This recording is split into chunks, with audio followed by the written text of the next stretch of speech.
Hello and welcome to another edition of the NBA Outlet presented by OTGBasketball.com.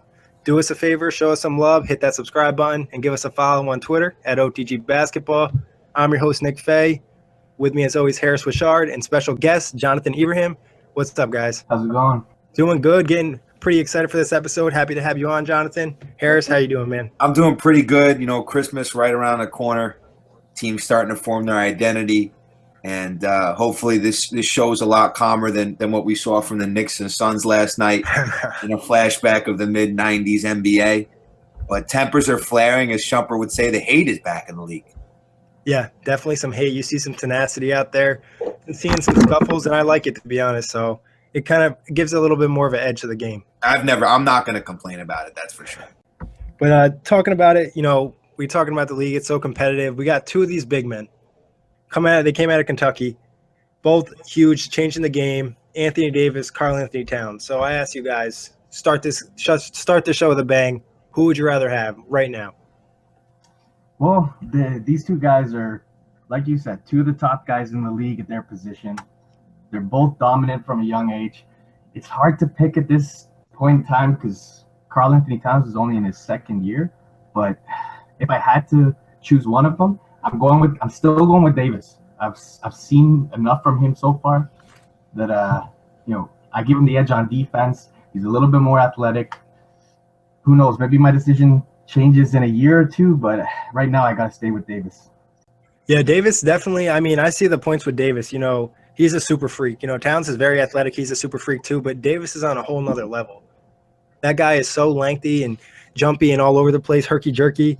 And like you said, he's a better defender. He's a better shot blocker, and you kind of have a better idea of what you're getting. But with Towns, 21 years old, he probably is going to be a better three-point shooter from the looks of it, and it looks like Towns is a little bit a better passer. I'm probably going to go with Towns just because Davis's injuries scare me. I don't think he's played 70 games in an NBA season yet. Towns obviously has only been in the NBA 1 year, but he played every game, so that kind of was the deciding factor for me. Harris, what about you?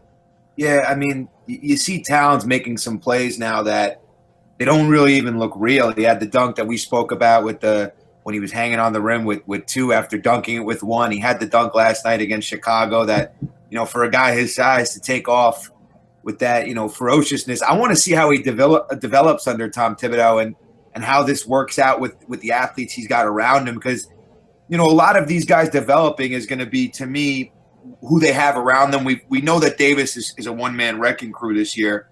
He had a couple years ago that team that got to that level that was in the postseason, but I do feel kind of bad for him because I think the Timberwolves just have a better situation, have more potential there, but I think they're very comparable, both extremely athletic, as you guys have pointed to, both kind of changing the position, both developing the outside jumper, both have good touch. So, and I'm hoping in a couple years you throw Porzingis in the conversation. I think Jalen Rose last night said that he would still take Porzingis over Towns. So I don't think you can go wrong with either one of these guys. Towns obviously much improved from last year.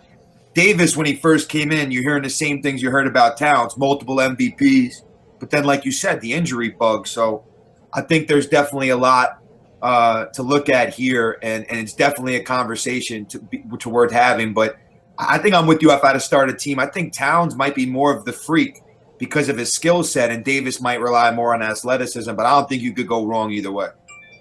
Well, if I had like a guarantee that Davis would be healthy, it would make it a lot harder decision for me. Just the fact that he suffered all these herky-jerky injuries, these ankles, these knees, the shoulder issue, it just worries me. Obviously, Towns could have injury problems in the future, but just that Davis just isn't always there, and it's hurt the team.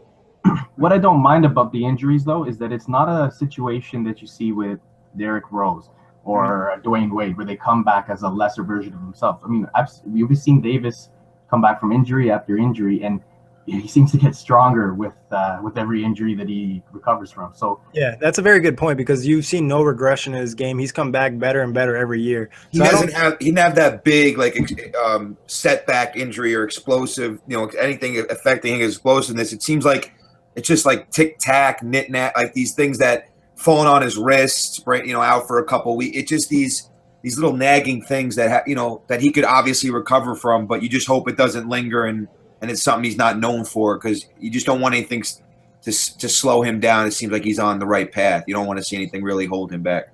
Yeah, hold him back from that potential. But Jonathan just touched on our next topic, Derrick Rose. He's obviously had the injury history. He missed the second half of last night's game for the Knicks against the Suns. He's missed another game in the past week with back spasms. Obviously, we all know his knee history. You guys think this is going to be an issue for the Knicks going forward, or, he's going to miss a game or two? It's not a big deal. He'll be ready for the playoffs. Well, hopefully it's the latter. Every time I hear a headline with Derrick Rose and an injury, I'm not even a Bulls or a Knicks fan, but it just makes me sad. I mean, the guy's had a rough career so far. He's had some high points, but a lot of it has just been miserable because of the injuries. Hopefully it's only a few games. It's his back this time. It's not the knees. So, I mean, Knicks fans can have a little bit of sigh of relief there, but it's just sad. The whole situation's sad. He's playing well. I think he's averaging something like 17 points, 4 rebounds, 4 assists. I hope it's a small injury, but I mean, with Derrick and the way he plays, who really knows, right? Yeah, exactly. And I mean, yeah, it's not the knees, but a back injury isn't too good either, because that's something that, if anybody's ever had a back injury or history, yeah, you kind of know it kind of reoccurs. I would say if I was the Knicks, I think they'd probably rush him back a touch, let him sit, let him be healthy. Brandon Jennings has done a pretty good job backing up the team, and Rose needs to play at that explosive level, and he's been effective on the Knicks. Like Jonathan mentioned, he's averaging probably around like 17, 4, and 4, and he's had some clutch moments for them too. So I think they need him, but they shouldn't rush him back. Well, I don't know how you guys thought about this. My initial thought when Rose was out was this is not really a horrible thing. Anything that allows Porzingis to step into that role and develop quicker, I think is a positive for the Knicks. It's obviously a negative for Rose and his future, but I mean, a back spasm could be a debilitating injury. It's a wear and tear injury. It comes from putting pressure on other areas of your body. Whether it could be a knee or ankle, or the back is just anybody. And you talk to anybody who has had a back spasm or any back trouble, it's debilitating. It's your core. It's all your movements. It could have such a negative impact going forward. So we hope this isn't something that hinders him. But like I said, anything that puts Porzingis in a more volume role, to me, is going to help this ball club. Yeah, I mean, that's something we've touched on a million shows. I've been saying this for a while. The Knicks go as Porzingis goes. If I'm them, all I care about is making this kid as good as he can possibly be, because, we've seen potential last night. I like the edge that Porzingis brings. Last night when Marquise Chris shoved him to the ground, he got up and he was ready to go at it. Yeah. He has some underrated tenacity to him, and even, those international players, a lot of times people are like, oh, they're kind of soft. But, Porzingis, I don't think he's soft. I don't think he's a big guy. I'm not scared of him or anything. Yeah. But, at least he brings it, Yeah, there's somebody else on the Knicks roster probably going to benefit a lot from this, and not just in terms of his play, but his bank account. Brandon Jennings got to be looking at this opportunity and thinking, I could get some guaranteed money next couple of seasons if I play well. Exactly. Yeah, very true. And, he'll get to play with the starters. That's obviously a lot better when you're getting free buckets with Porzingis and Melo. And with the salary cap keep going up, he could be a very rich man this summer. Well, you also you touched on the Porzingis thing, and Nick, you spoke on him with his dreadlocks when he was younger. He was real back in the day. But I think something that gaining the respect around the league, obviously from his teammates, and that he's somebody you want to battle with. He's not physically, like you said, the most intimidating person, but what the reputation of some of these European players can be, and I think that swagger and toughness about him is going to allow him to flourish in this city specifically. But you see those fights, and sometimes the guys that are about it, that aren't about it. Brandon Jennings from Compton was ready to throw down immediately, and he looked like he wanted to swing at a couple people. But it's nice to see, because a couple of years ago, I think it was on a holiday, when the Knicks won like 17 games, when I think someone got in a scuffle and all 4 guys ran away. So you could always see in camaraderie and how important that is when guys back each other up. So, obviously, my love-hate with the Knicks, but it was nice to at least see some guys that had each other's back last night. Yeah, I mean, in the Knicks, they did lose last night. That's a tough game to lose. They are 14-11, tied for 3rd in the Eastern Conference. Do you think this is a spot that they can finish at, or finish in that top 3, top 4, or are they going to kind of fall out of it as other teams start to put it together? I don't think they can stay in the top 3. I like the Knicks. I like watching them play. They've got a lot of talent on that team, but I think once Boston figures out what's going on I think once Charlotte gets a little healthier, I think once even in Chicago, when those guys really start clicking, I think those teams are a little bit more dangerous. It's tough for the Knicks because they have to rely on a guy like Carmelo Anthony, who, this season he's been all over the map, and I think in order for them to reach that kind of elite status in the East, they maybe have to rely a little bit more on Porzingis, like you said, and take some of the responsibility away from Carmelo, because this season it's been rocky for him so far. Yeah, no, it's been really hot and cold, especially Harris and I are big DFS players. So, you take Melo some nights and you're like, all right, this guy can get me 50 or 60. And then other nights he's not even getting you 25. And you're like, bro, come on. Yeah, he's aged a little bit more than his peers in that his balance and his endurance seems to have went, but he still can score the ball with anybody on any given night. But I think for the Knicks, they could stay around 4 or 5 for a while, but we've seen a couple of teams be underwhelming. I think in the playoffs, Chicago could be more dangerous to them, even Indiana to a certain extent. But I think as things start to figure themselves out, one thing we know for sure is that Cleveland and Toronto will be 1-2, and they look to have – and we knew Cleveland, but, to a certain extent we knew Toronto too would kind of separate from the pack. But just like we saw last year, I think there were like 3 or 4 teams, correct me if I'm wrong, that were about 48 and 34. There was like everybody in that pack. I don't think you'll see that again this year, but you could see teams around 500. I mean, right now, a bunch of teams right around 500 in the East. But I think the Knicks, they'll drop a couple of spots. They haven't really had any marquee victories yet. They've beaten the teams they're supposed to beat. I think it's clear they're going to be a playoff team, but I'm not sure they could, battle for home court all year, depending on the endurance and how much Porzingis, develops. But I think Jonathan's right on this one. I think they'll be more towards the 5 or 6 like we predicted earlier in the year. Yeah, I definitely like a team like Boston jumping them. Yeah. Just because we haven't seen Boston really have their team healthy all at the same time. They had Al Horford miss some games, Jay Crowder miss some games, Isaiah Thomas is out right now. And they obviously have the potential of making a blockbuster trade with the assets they have. So Boston's always a team that I like to keep an eye on. And Charlotte, too, Kemba's killing it. Their pieces, they play that interesting style of basketball with those long, athletic, versatile pieces. Definitely fitting for the NBA.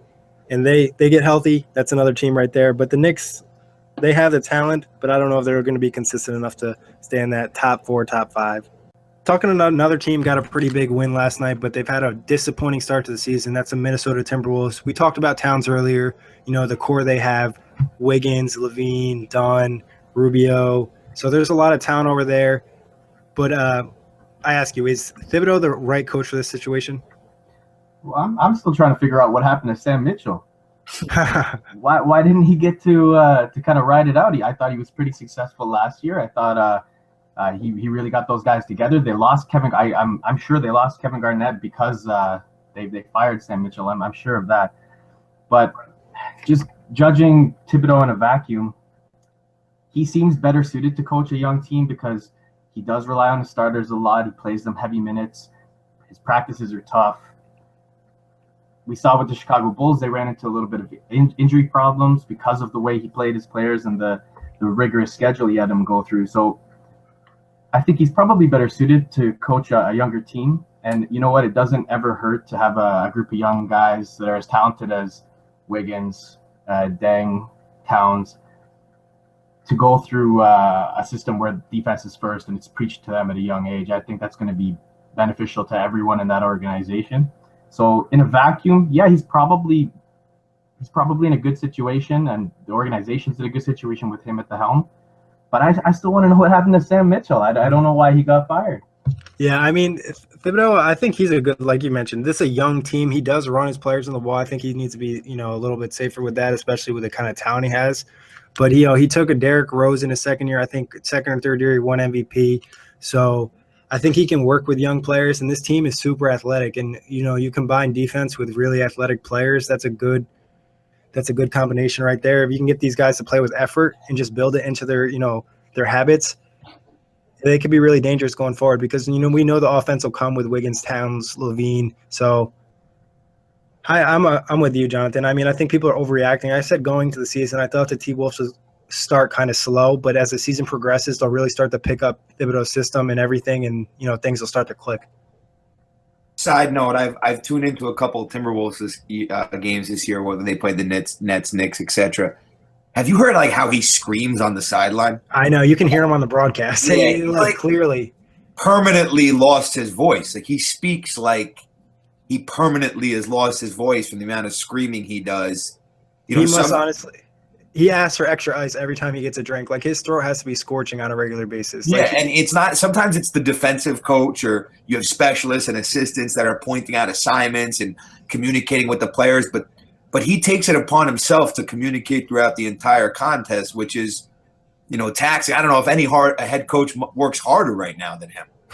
He does put a lot of effort in on the sideline. Like he's probably tired after the game.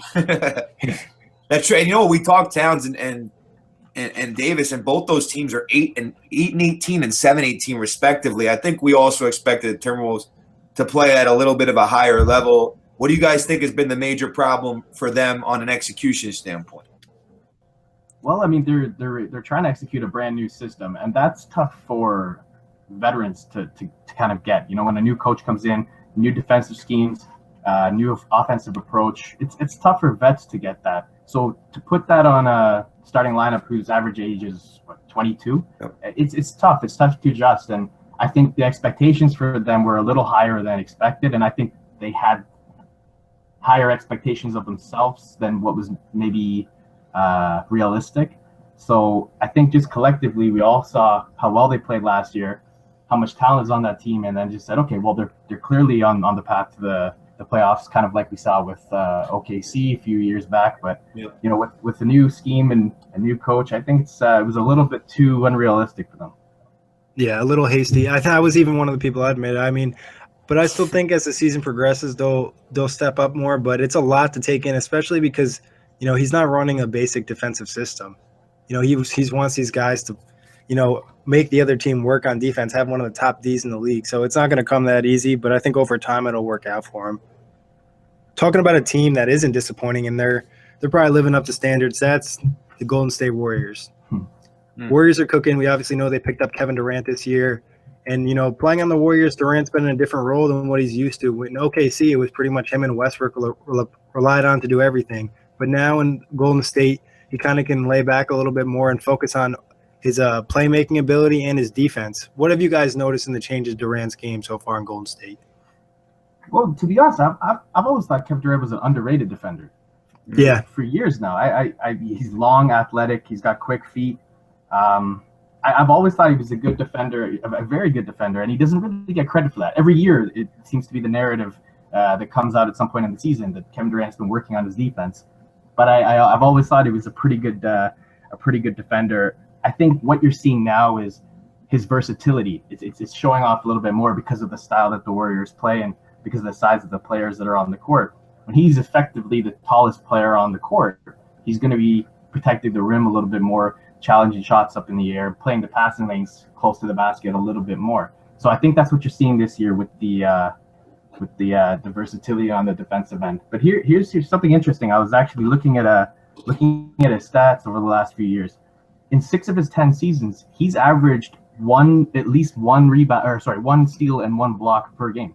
6 of his 10 seasons, 1 of each. And 2 of the other seasons that he didn't do it, one was a season where he averaged 0.9 blocks and 0.9 steals, and the other one was 1 steal and 0.9 blocks. So, I mean, he's always been active on the defensive end. I just think you're seeing it a little bit differently this year. Yeah, and I think probably some of it is, too, he's having a little bit more energy. He's not having to work as hard on the offensive end. He's getting easy shots just running the offense. And like you said, he's playing a little bit different position now. He's playing more with the bigs. He's used to having other bigs down low when he was in OKC kind of taking care of the rim protection. Now you're seeing him block shots. I thought even last year, I mean, I agree with Jonathan that he's probably been an underrated defender. But last year in the conference finals and the round before that against the Spurs, I really liked what I saw from him defensively. And I like what I see from him as a playmaker. I think he's underrated in that aspect. A lot of people just think he can score, but I thought he was running some nice pick and roll sets last year, and he's done a good job passing on the Warriors as well. I think he's always shown great effort on that end. I think there's a narrative in the league that if you're not Joakim Noah or gritty like Green or Leonard, that you're not a good defender just because of your body type or size. But I think he's always shown great effort, and he's always been decent like LeBron at the chase down block, and as Jonathan pointed to, his length, but I think the big thing is accountability and environment. And now that he's in an environment that he's being held more accountable, I think on the defensive end, we know the Warriors, when they want to be, could be one of the better defensive teams in the league. They do take some possessions off from time to time with the offensive style they're playing. But I think being in this environment and the camaraderie that this group has definitely helped him become, I don't want to say a better defender, because I think he always has been a solid defender, but I think you're allowing to see his talent even flourish even more on that end of the floor. Yeah, I mean, playing on the Golden State Warriors will make you look a lot better in a lot of different ways. Yeah, that's so, but you know, it's the Christmas time of year. It's coming up on us. Happy holidays to everybody. So I ask you guys, you know, we're talking about giving. Who is the most unselfish player in NBA history or in the league right now? What guy, you know, gives it up all for his team? Well, if I had to pick one, I'll go with somebody who's a little bit more recent. I'll go with Steve Nash. Yeah, you were gonna hit it on the head there. Yeah, yeah. The Canadian connection. I had to go with the Canadian connection, right? Yes, of course. He's my favorite player of all time, Jonathan. Is he really? Yeah, no, honestly, during the MVP stretch, when I saw a little white guy running around winning multiple MVP awards, it gave me hope for my basketball career. Well, it's funny. They had an interesting topic on First Take. They were talking about if there was going to be another elite white player after Larry Bird. And I was like, well, Dirk Nowitzki showed up. Steve Nash won back-to-back MVPs. So I think we've had other elite white players. But right. I think when people think white, and not to make it a race thing, but I think that European and that like American, they always tend to like differ from time to time. But almost Bird kind of did it in a way that was like disrespectful at times. Dirk and Nash, I think, are more of those finesse guys. You see where I think that's where people get the Bird is like more of that demonstrative player. Yeah, I see what you're saying. A little bit more stereotypical NBA star. Yeah. But yeah, I love, and you continue on the Nash. I love to hear the Canadian perspective. Well, I mean, for us, it was kind of a change of pace. You know, hockey's always number one here. I'm not actually a big hockey fan. I don't particularly like it. So to see the country get excited about a basketball player was pretty fun. We don't usually mention that he wasn't actually born in Canada. We usually try and keep that a secret. But yeah, if you're talking about unselfish players, a guy who won MVP averaging 15 points a game, that's probably my bet for one of the more unselfish players. Low-hanging fruit would have been Magic Johnson, but I had to, like you said, I had to make the Canadian connection and make it relevant and bring up my boy Steve Nash. What about you, Harris? I think when I think camaraderie and unselfishness, you know how much I touch on that, how important I think it is. You know, today in the league, I think Chris Paul is the best. It has the best vision. And he's made guys like Tyson Chandler and DeAndre Jordan look like all-stars at times. But I'm going to think a little bit outside the box. I'm going to go with my man Jason Williams, White Chalker from Sacramento. I like the way he was flinging around for those couple of years, and I think he was giving out gifts to Chris Webber and Peja Stojakovic, and I just love those teams. So another guy that I thought brought that team closer. I'm going to switch it up. I'm not going to go with a passer. I'm going to go with a player that's unselfish. I'm going to go with Andre Iguodala. Okay. You know, he took the bench role for the Warriors a few seasons ago. Obviously, at that time, he definitely could have been a starter probably on about 15 to 20 teams in the league. And he took that role. He lived up to it, and he helped them win a championship. And I think you got to give him credit for that. Somebody taking the lesser role on his team, you know, somebody like Tim Duncan as well, who was taking pay cuts every year so the Spurs can put better talent around him. Those are the type of guys you appreciate, and you see you're like, you know, they're the guys you want signed with your team.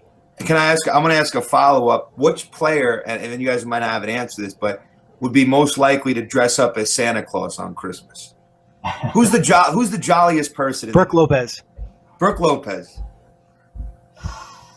I would probably, I'll keep it relevant with Canada. I would have gone with Kyle Lowry. that guy's on all the time, man. That guy is on all the time. You talk about like personality a lot, and you know, you hear about, you know, comedians a lot in locker rooms, but I think it's nice. You know, Jeremy Lin seems to have a decent personality. DeAndre Jordan, Blake Griffin, the Chris Paul guys are all in these commercials and stuff. And I like when they show their human side. I mean, what we tend to forget sometimes is they are human beings, and anytime that the personality comes out and we kind of see what their life is like on a daily basis, kind of fun to see that. And I think with the NBA cares and all that stuff and the commercials, and you get a better idea. But Griffin is a big jokester from the commercials that at least I see. He'd be funny. Imagine DeMarcus Cousins as Santa Claus. I don't know. He'd be better off as a Grinch. He does a lot. He does a lot in the community too, Cousins. I could see him being pretty funny. I don't know why I'm thinking Santa. Maybe it's the beard, but Well, I don't know. Sorry, go ahead. Who's the Grinch of the NBA? Rasheed Wallace. Oh, still in the NBA. Probably DeMarcus Cousins. DeMarcus Cousins. He could be both. He has split personality. He kind of does. Yeah. What about you? Who's Well, Westbrook's the Grinch that stole the heart of every NBA player. So, and he's on some sort of mission to play as angry as humanly possible. But I still think he's going to enjoy his holiday. Yeah, he will. I think Westbrook's a good pick. The way he kicked the ball away from Lillard the other night. Oh yeah, that was a Grinch move. That is real. That's true. But that wraps it up for the NBA Outlet today. Thanks everybody for listening. Make sure you hit that subscribe button. And Jonathan and Harris, great show, guys. Thanks for having me on, guys. Appreciate it. And I want to also quick shout out to Jonathan. Does a lot of behind the scenes work. Also has done a great job with the social media page and has been an unbelievable addition to the OTG family. So I want to quick shout out to Jonathan. Thanks for all that you're doing. Yeah, and he does great articles as well. He keeps track of the MVP race. He just had some stuff about DeMar DeRozan. So keep an eye out for his work. It's grade A stuff. Appreciate it, guys. Appreciate the love. That means a lot. Thanks a lot.